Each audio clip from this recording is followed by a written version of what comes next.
మన కార్యకర్తల కోసం రాష్ట్రంలో అన్యాయానికి గురైన ఏ కార్యకర్త అయినా కూడా డిజిటల్ బుక్ ఇప్పుడు లాంచ్ చేస్తా ఉన్నాం. మీ అందరి సమక్షంలో రేపొద్దున రాష్ట్రంలో ఎక్కడ ఎవరికి ఏ అన్యాయం ఇప్పటికే జరిగినా ఆ డిజిటల్ బుక్ను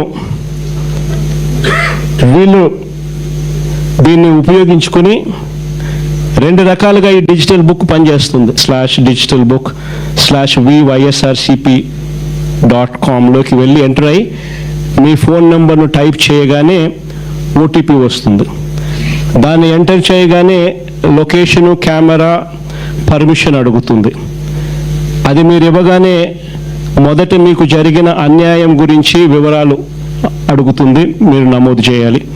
ఆ తర్వాత మీ దగ్గర ఏమైనా ఈ అన్యాయానికి సంబంధించిన ఫోటోగ్రాఫ్స్, ఆధారాలు, ఇంకా ఏదైనా అప్లోడ్ చేసే కార్యక్రమాలు కూడా చేయాలి.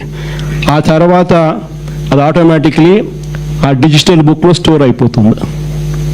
ఇది ఒక రకమైన పద్ధతి. రెండో పద్ధతి IVRS విధానం కూడా ఉంది. అంటే ఒక టెలిఫోన్ నెంబర్ 04049171718. ఈ ఫోన్ నెంబర్కు మీరు ఫోన్ చేస్తే వైఎస్ఆర్సిపి అన్యాయానికి గురైన కార్యకర్తల కోసం డిజిటల్ బుక్లో ఫిర్యాదు చేయొచ్చు. ఫోన్ చేసిన వెంటనే బీప్ సౌండ్ వస్తుంది. వెంటనే ఫిర్యాదు చేయాలనుకున్న వాళ్ళు తమకు జరిగిన అన్యాయము, తాము ఏ నియోజకవర్గం నుంచి చేస్తున్నారో చెప్పాలి. ఆ తర్వాత ఎవరి మీద కంప్లైంట్ చేస్తున్నారో, జరిగిన అన్యాయం ఏమిటో, ఆ వివరాలు ఏమిటో కూడా చెప్పాలి. అలా చెప్పిన వెంటనే ఆ నెంబర్కు కాల్ చేయగానే దశల వారీగా ఏం చేయాలో గైడెన్స్ ఇస్తూ కంప్లీట్ చేస్తుంది ప్రాసెస్ను. ఇది అన్యాయానికి గురైన ప్రతి కార్యకర్తకు ఇది ఒక శ్రీరామ రక్ష. నేను ఈరోజు చెప్తా ఉన్నా, ఆ ప్రతి డేటా కూడా ఆ డిజిటల్ డైరీలో నమోదై ఉంటుంది.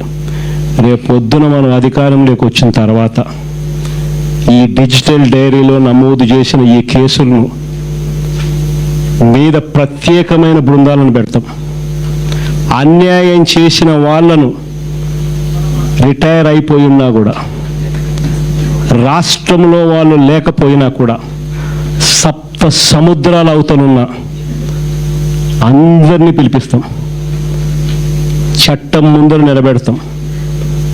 నిలబెట్టించి శిక్ష పడేలా అన్యాయానికి ఈరోజు గురైన వ్యక్తికి సంతోషం కలిగించేలా ప్రతి అడుగు దీని ద్వారా పడుతుంది. ఖచ్చితంగా వీళ్ళేదో రెడ్ బుక్ అంటా ఉన్నారు. రేపు పొద్దున డిజిటల్ బుక్ ఎలా ఉంటుందో కూడా వీళ్ళందరికీ కూడా అర్థం కావాలి.